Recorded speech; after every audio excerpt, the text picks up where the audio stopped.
hip hop music. We all grew up to hip hop, and obviously, you know, the heyday of that music for me, late 80s, early 90s, but even the late 90s heading into the 2000s. That music compared to today's hip hop artists, are you with us where I can't really get into the music? Don't get me wrong, it's catchy, but there's no substance. There's no substance. Okay, so you're with us. Right. Yeah, so you're old school hip hop, not new school at all. Because because a lot of people don't. Well, some people know this, some people don't. But I actually do rap. And you got an album coming out? Yeah, man. Oh, I got bars, man. I started rapping before I started doing comedy. Like, really? Wow. That's okay. Another story, but I like I did grow up on artists that did have substance and lyrics and bars, and now these young mumbles, they ain't doing it. They're not doing it. Put a dick in a hand, now bitches coming. Put a dick in a hand, bitch, Timmy coming. Like, you put some skirt fire. Now when I was in school, them motherfuckers that made them noises used to come at 7 a.m. Right. And they had their own table at lunch. Right. They were hitting on the tables making beats. I remember. No, they were making beats on it. Usually they were beating their own heads on like that. The head against the window. You know what I mean? I'm actually quite pissed off because I was the kid in class in the normal classes that was making noises. Right. And the fact that these bitches now are getting paid off. I'm like, you stole my you swag jackers. Yeah. I've been making noises, bitch. How many times I sat in the corner, they put my ass in the corner for making noises. Right, don't count. But I never did nothing like that. I used to that's what I used to do. So you're not gonna grow your hair out and get like the little yachty dreads? Grow my head up and put some, get a whole coloring book and just go to work. Get a whole pack of markers. And just get my looking like a My Little Pony, like what's his name? Takashi 6ix9ine. Yeah. Oh man. Come on, man. So with a what? With a rainbow Skittles grill. Oh my gosh, man. But you remember right, you remember this? Oh my gosh, they ridiculous. Yeah, it is. The amount of money they're getting for like shows. It's ridiculous, man. Crazy. Yeah, these kids now these kids are brainwashed, man. But it goes back to social media too, because I mean, you take something like YouTube, you can put something out there before you know it. You don't even need a record label anymore. No. And you look at independent artists that have blown. You look at Chance the Rapper. Okay. You look at Young and May. Yep. You look at there's another. Dang it. I'm sure it starts with Lil. Yeah, they're all little. You know, 100%. They're all little. They're all little. You little, you're over 40. What is that? I know.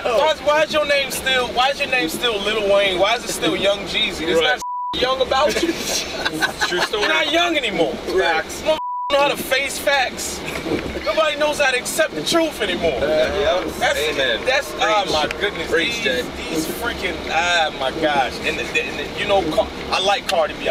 Cardi B. Okay. I think Cardi is dope. Okay. But I just don't approve of some of her lyrics, and her saying Texas and getting all these little kids to say Texas. Like, I like Texas from my exes. It's not Texas, okay? You don't mean the state. Not the state. Text message. Like text message. Texas. Okay. It's like, oh, I gotta check my text. I heard my pastor say that. I almost flipped out. I said, you can't teach the congregation this. I literally said that in the middle of church. You can't teach the congregation this. I'm gonna check my Texas. You can't check your Texas. That's impossible, bitch. So I want to hear more about your album. Yeah. What's going on with Jay Pharoah? Nah, that's real, bro. I got tracks, man. I'm almost finished with it. Okay. I'm about to go to New York next month just to finish that up and to work on iron out my material for my next special. So I'm gonna be in New York all next month for a month. It's just stand up studio. I mean, it's real. Like I talk about everything. I talk about everything that's going on. I talk about, hopes, failures, all that bullshit. Like real, and it has lyrics and it has substance. Okay. You know, it's something that I think the game is craving right now. We need it. Like a lot of lyricists are coming back into fashion just because, you know, people are getting sick of the right. Oh yeah. Like, you know, I'm all right, and I ain't a Migos fan at all. Okay. Fair enough. I like a couple of their tracks, Right. and that's it. But as far as them rapping, like when I see them, they look like the hyenas off the Lion King. Yes. They look like that. They do. Nailed it. Either that or the worm guys off of Men in Black. Oh, Like, they yes. Like hyenas from The worm guys from Men in the Black. worm guys from Men in Black, either that or the hyenas from Lion King. Like, I don't know which Great one comparison. is Whoopi, but, you know. Ah. I don't know if it's Takeoff, Offset, no. Takeoff. Whatever. Blast whatever. off. What's the next one? Quavo. Quavo. Oh, yeah. How Okay. can we forget Quavo? He Okay. makes me itch. Who's the third guy? Huh? Nobody knows his name. Countdown. Oh, okay. Takeoff, Quavo, Offset, Yeah. and Residual. I don't Residual. He's like the Native American dude from the Black Eyed Peas. He's Yeah, just there. it's just there. Oh yeah, that's right. Wait, no, isn't Nobody he? knows his name. Wait, isn't he Asian? What Nobody knows Nobody his name. knows. We don't know. Or he's a chief. Fo is name. Yeah, he's a chief. Fo. Hey, Name is listen, Fo. you could call me whatever the hell you want. You just stand me up next to the Black Eyed Peas making that money. Yeah, man. Oh man, Amen. next to Fergalicious' ass. They'd be like, who's I that just- white dude? Don't matter. What was your crowning moment working on SNL? Like, what was the pinnacle, I guess, for you being a I'll part tell of you that? my pinnacle year. Okay. I think it was the 2014 year. Okay. 2013 and 2014. Okay. That was a very hard year, but I got a lot of good sketches on. Like, What Does My Girl Say? Yep. I wrote that one. Okay. Freaking 28 Reasons, that got on that. That's when we started doing the Kim Ye sketches. Yes. Those were on. What else happened that year? I think I was doing Shannon Sharpe. I think that's the first time I did that. Yes. He hates. I was gonna say this. He freaking hates that impression. I'm But I sure. think it's spot on. Spot on. I just, Because, when you actually didn't talk about Shannon Sharpe, and you gotta have a backwood, you gotta have a cup of Hennessy. A cup of Hennessy. I love Hennessy because, I mean, you can look in the mirror, you can tell I'm black. And no, that is the type of thing. I always had that in my writing, no matter where I go. A beaver, a beaver beaver, a beaver boba, a bubba baba, chupacabra, and a condom.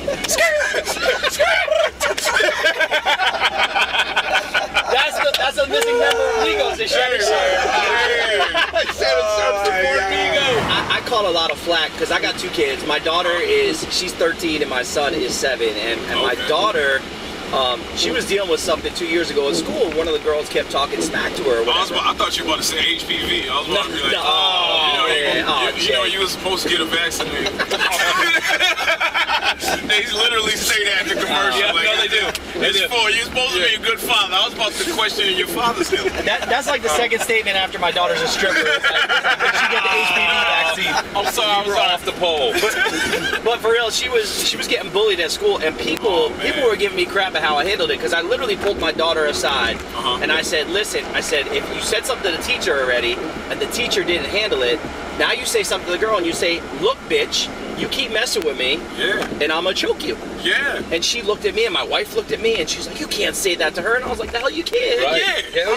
I'm like, bullying. Yeah, get the Are you kidding me? That's some black parenting right Yeah, that is some That's what we all That's some, and like now with the generation and all the access that they have, these freaking kids are watching porn on their freaking phones at 6. Yep. Like, of course you can. That's what you have to do now. Like, I'll tell you a story. My cousin was getting bullied, my little cousin. Okay. And he reminds me of myself because like he's 12. Okay. And when I was 12, I was chunky. He's chunky. So they pick on him. They mess with him. They do the thing with his they flip him and step on his shoe like that's that's violation for a fat kid. You right. can, if you touch the like that's rape. Like you've raped me. That's sexual assault. That's sexual assault. I didn't get my man. Exactly. So I told him. I said he called me up because he's one of my few cousins that have my number because I know he ain't gonna ask me for money. So I was like, Dion, anytime you need some help, call me. So he called me up. He tells me this story. He's like, I don't know what I should do. They keep on bullying. I said, so this kid that's bullying you, that's stepping on your shoes and trying to punch you. I said, is he bigger than you? He's like, well, no, he's skinny. I was like, if you get your big ass and body slam this mother, I said body slam me in front of everybody. Right. And then say after you done, do we have a problem? Right. And if there is gonna be a problem, we can do this again. And No it's doubt. over. Be logical. No doubt. And then he called me up. He called me up 5 days later. He was like, hey, I did it. I was like, I say, how did it go? He was like, they don't mess with me anymore. And I was like, what happened? Did you get in trouble? Well, I got a conduct notice. I was like, that's the lowest form. That's the lowest paper form of punishment. So. Any dad that knows his child's going to deal with bullying at school and going to handle it themselves, I don't mind getting that call. Like, I don't mind getting that call that my daughter, you know, choked a bitch. Right. Exactly. Excuse me, Ms. Groovy. Your daughter just slapped a bitch. Just choked a bitch. I mean, she's an ISS. She did exactly what I told her to do. Okay, and we've talked about that before. So, you know, obviously everybody's dealt with bullying. I mean, it's not a new thing. No. But there's now no separation because of social media. Definitely. You know, you used to be able to go home, go to your block. You had your boys, you know, like that got you through it, and you only had to deal with it at school. Now you're done. That's right. And if they put something up, and it goes viral, like you have to live with that the rest of your life, and that's what these kids are. That's what these kids are accustomed to now, and that's the up part. It's just the access to technology and the quickness. You can't get away from it. You can't. You have to handle it. You gotta handle it. Now, that's body slam, choke a bitch, drop a, you know, whatever. You gotta handle it. You do. All right, so back in the dad speak. How do you think Barack Obama dealt with his daughter getting caught enjoying herself at a music festival smoking marijuana? I think he joined. You know, once you're finished, pass that bitch over here. I don't know what it is. I mean, is that Gorilla Glue? That's my favorite. You know, they got this called strawberry underwear. Now, you might want to wait till the Me Too movement's over the smoke out. But, you know, it sets them on fire. Not only does it set them on fire, but it makes something juicy. And they got this other thing called well, you know what's going to happen when you do that. You're going to smoke it, and whoever you walk past, you're going to end up. Could you imagine? I can't even imagine. That's how I think. I think he just joined in, man. I think Barack. All that freaking stress. You don't think Barack? You don't think he had a J room? Yes. I think Barack had a J room. Yes. He just had his own little thing. Press the button, he just go down. Jay, did you see the picture? They had the side by side when he first got into office and when he left. Yeah, he looked like a completely different guy. Every single president. He does have every president. He went from a young single dad to a grandpa. Fact. For real. He went from Jet Black to Cisco. He did. He went straight silver. Straight in. His over. And I was like, oh, once he leaves the White House, he's gonna start singing about thongs. You imagine that song? Let me see that thong. Well, I like that booty. The way the booty goes. Baby, make the booty go. Baby, make the booty go. That thong. See, I like the way Michelle. Thought you had me, didn't you? I don't screw other hoes. I screw one. No hoes be trying to. No, bitch. Sorry. You have things to say. Stop, bitch. Stop it. Oh man. Excuse me. Well, you're not Michelle. But you know, send me a DM. Real quick before we let you go, too. Album. Do you have a date on that? When's the release? Are you gonna give us more than 7 tracks like Kanye? I'm not gonna pull a half-ass album. Thank you. I'm gonna go hard like a 7-day, but I'm not giving you 7 tracks. I'm gonna give you a full project. I'm trying to put it out. I'm trying to have it out next year by the spring. Nice. Okay. Next year by the spring. Jay Pharoah. What's the name of it? Do we have a title? It's gonna be The Silver Screen. That's gonna be. Love it. Jay Pharoah, ladies and gentlemen. Thanks, man. Minivan. Appreciate it. God bless you, man. Wish you much success. Yes, sir. God bless. It's fun. We love you, man. Y'all should hit up James Corden and give him an idea. Alright. Here's the deal. If you like the video, if you like any of our videos, even if you don't like our videos, go ahead and subscribe on YouTube right now. Go ahead and like us on Facebook. Follow us anywhere else. We're on social media. And good day.